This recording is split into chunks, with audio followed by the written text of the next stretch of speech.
Lettermullen, in the heart of the Connemara Gaeltach, and the annual battle of wits between the Gardaí and the Poteen makers gets underway.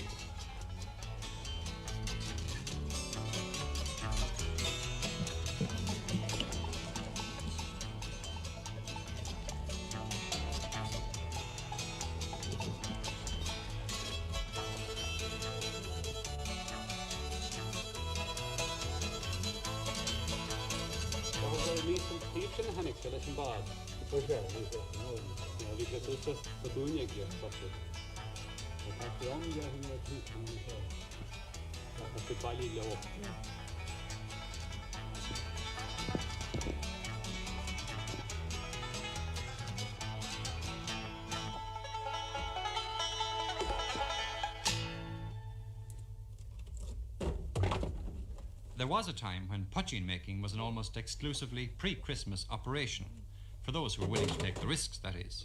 But in the past few years, it has become a huge all-year-round money-making business, which has seen many outsiders move in to make a fast buck.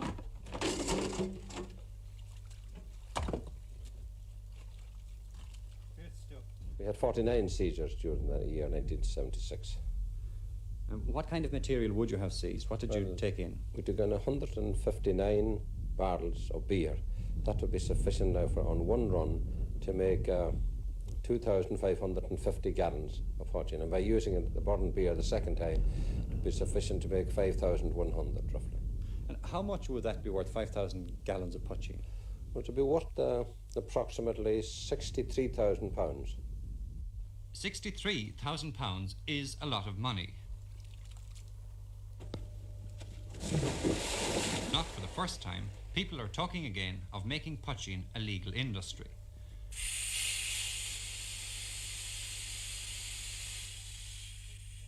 During the past year, for instance, one resourceful cooperative in the Gaeltach, Corcum Coshariga, has carried out a good deal of research into the idea and claims that the legalisation of small local Poteen distilleries could create a £20 million business.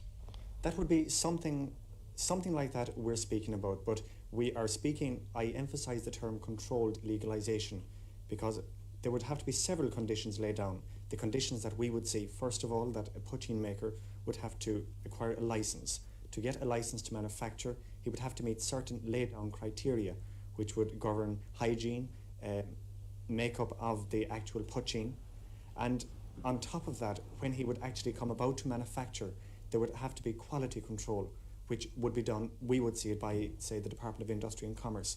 That is, we're speaking about a very tightly controlled operation, not a free-for-all. But would that differ very much from, say, an ordinary distillery deciding to open up a few small distilleries in this part of the country? I think it would. First of all, the legal situation would be quite different. And second of all, what we are speaking about, we're speaking about Poteen, which is normally manufactured in what can be commonly described as depressed areas. We're speaking about the establishment of several cottage industries. The offspin of this type of an operation is quite gigantic in terms of an area like Connemara, where I would say straight off we would be speaking about employment in the region of 80 to 120 people.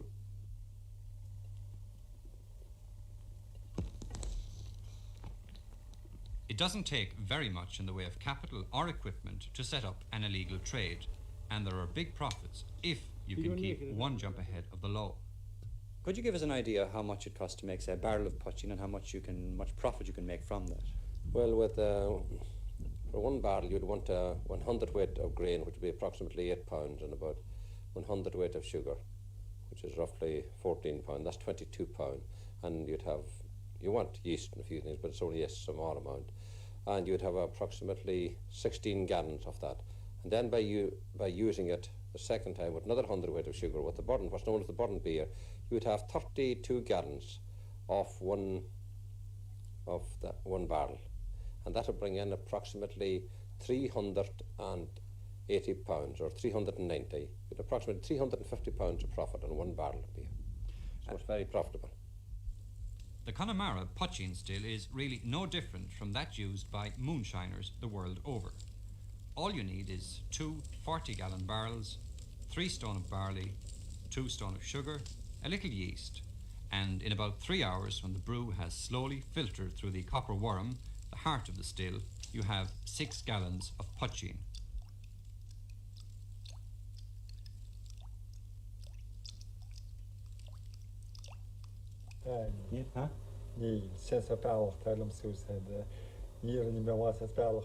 No, he assured the sergeant, there was no whiskey at all. No whiskey at all being made in the area now.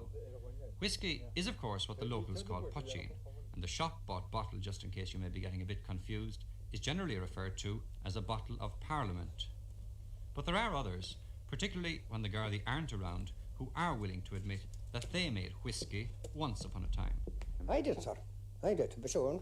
But my father and my brother, we used to be making it, and if my father wouldn't be able to water it, myself and the brother who were able to make it until I left the place, and the brother was making it a long time afterwards, but to stop our place back the mountains, because he had to stop it, because the girls were too hard after them, and they had to beating them 2 or 3 times, but they didn't catch themselves any time, because they didn't watch out. Well, how did you escape from the guards?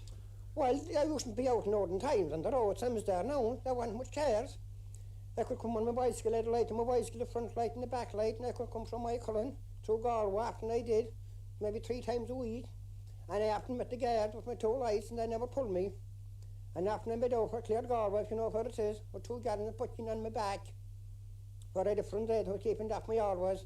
It might be 2 o'clock when I land over there, and I was within 2 miles of his house one night, and I met the 2 guards coming walking. Well, I had my 2 lights, I said good night, and they said good night, and your man was over, and he seen the 2 guards going back, and he was shivering out like that behind the house till he seen me coming off my bicycle. And you had Poteen at the time? I had 2 gallons of Poteen in my bag. So the first thing he asked me, Paddy, he said, did you meet the guards? I did. He said, why are you afraid? Why would I be afraid? Says, I hadn't had 2 lights. I said, I want to come to pull me. He said, when I had 2 lights.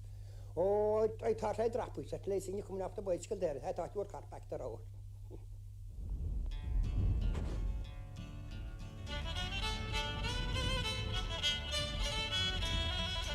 Gather up the pots and the old tin can, the mash, the corn, the barley and the bran. Run like the devil from the excise man, keep the smoke from rising Barney. Keep your eyes well peeled today, the excise men are on the way, searching for the mountain tay in the hills of Connemara. Gather up the pots and the old tin can, the mash, the corn, the barley and the bran. Run like the devil from the excise man, keep the smoke from rising Barney.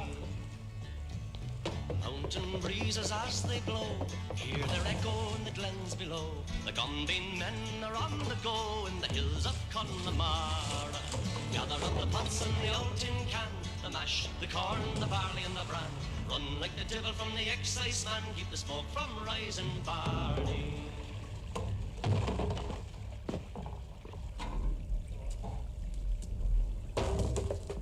So much for the romance, but there is a more serious side to all of it.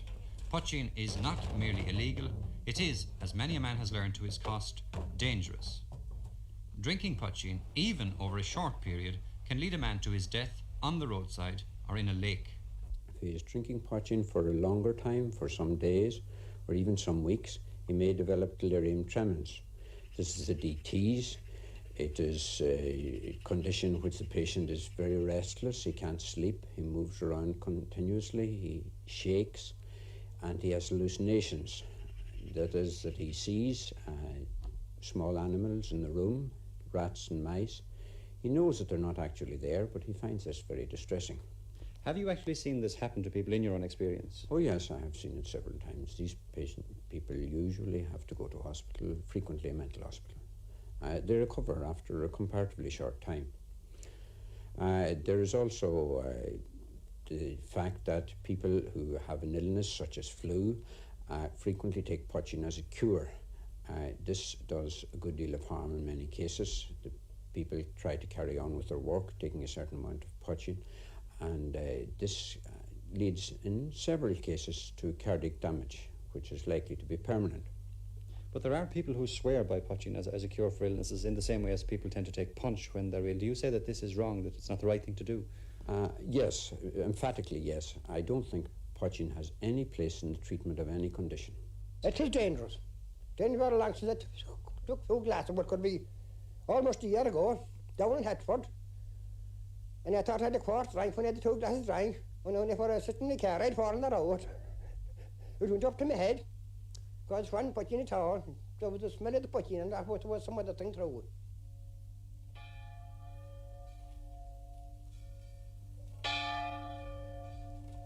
And then there's the question of morality. Is it wrong to make or to drink poteen? Father Leo Morahan is the parish priest of Rossmuck, traditionally a big poteen making area. Well, it's the same, of course, as it is on any drink or indeed on any matter. Like anything, good thing that God has given us, the abuse of it is a sin.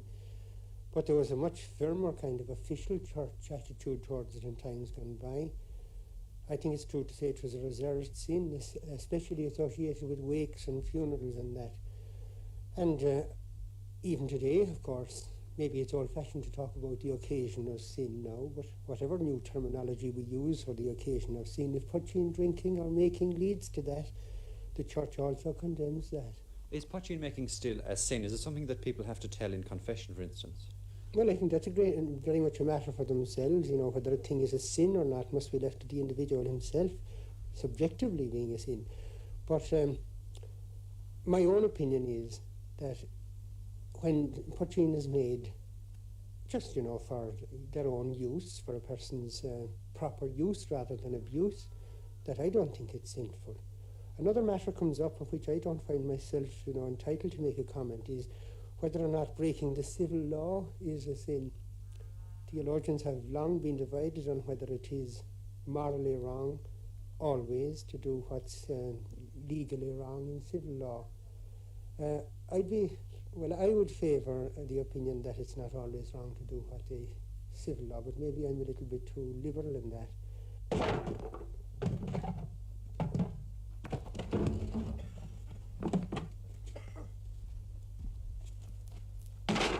In olden times, poteen was made out of necessity.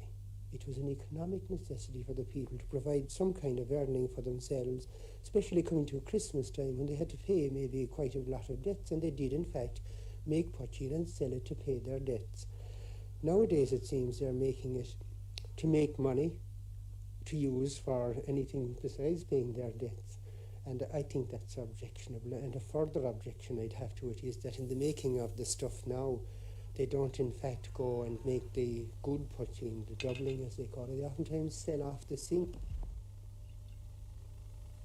Well, I have been told by certain publicans that their sales of whisky are down this year, because a bottle of whisky costs something like $5.75. A bottle of poteen is retailed for £2.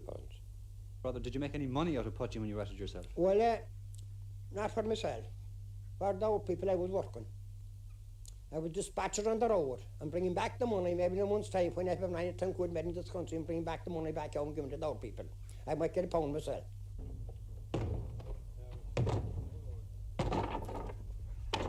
We generally know who is making it, but of course there's new men starting up all the time, these ones who want to make money quickly. Some of these young men nowadays, they're making it and making bad stuff. They're too fast now, no time now.